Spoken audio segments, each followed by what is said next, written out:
আচ্ছা, শীতকালে সোয়েটার না পরলে কি ঠাকুর পাপ দেবে? সত্যি কথা বলতে আমার এবার ঠান্ডাটা কমই লাগছে। আজকে তোমাদের সাথে একটা চটজলদি get ready with me share. শরীর রোগা হয়েছে না মোটা ম্যাটার করে না। নিজের পছন্দগুলো কম্প্রোমাইজ করা যাবে না। তাই জলপরির মতো বডিকন ড্রেস পরে মেকআপ স্টার্ট করবো। দিন ধরে স্কিনের প্রবলেমের জন্য মুখে কিছু দিলেই বিজুটি পাতার মতো ইচিং হচ্ছে। আজ অনেকদিন পর কোল্ড ক্রিম মেখে ঠান্ডা করলাম গালগুলো। চোখের নিচে কাজল দিতে দিতে বোর হয়ে গেছি, তাই আজ ওপরে ট্রাই করলাম। আইলাইনার দেবো আর দুটো হবে না গঙ্গা যমুনা, তাই কি হয়? গালের এই হার্টগুলো ছোট হলে কি হবে? আমার মন কিন্তু অনেক বড়। আজকে বোধ হয় আমার মেকআপের কাছে হাতের রহস্য সবাই জেনে যাবে। যা লাল হয়েছে নিজেই ভয় মুছে মুছে জ্বলিয়ে দিলাম। That's not a good sign as well. তারপর হ্যাকের দেখা লিপস্টিক ট্রাই করতে গিয়ে নিজেকে চিনতে পারছিলাম না। জানোই তো আমরা ইন্ডিয়ান হয়ে কোরিয়ানদের সব কালচারের প্রতি এতটা অবসেসড, কি আর বলবো। তাই বেশি পাকামি করে হার্ট শেপ বানাতে গেছিলাম। এমন হ্যাক করে নিজেই আয়নায় তাকিয়ে এমন হাসি হাসছিলাম, কি আর বলবো।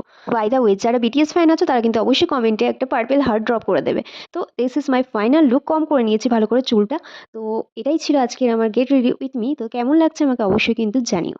সেজেগুজে তো মেয়েদের একটাই কাজ, ফটো তোলা, পোস্ট দেওয়া, আর ওটাই আমি করছিলাম। কি করে চাই, দেখা হচ্ছে পরের একটা ভিডিওতে। ততক্ষণে সাবস্ক্রাইব করে দিও। টাটা।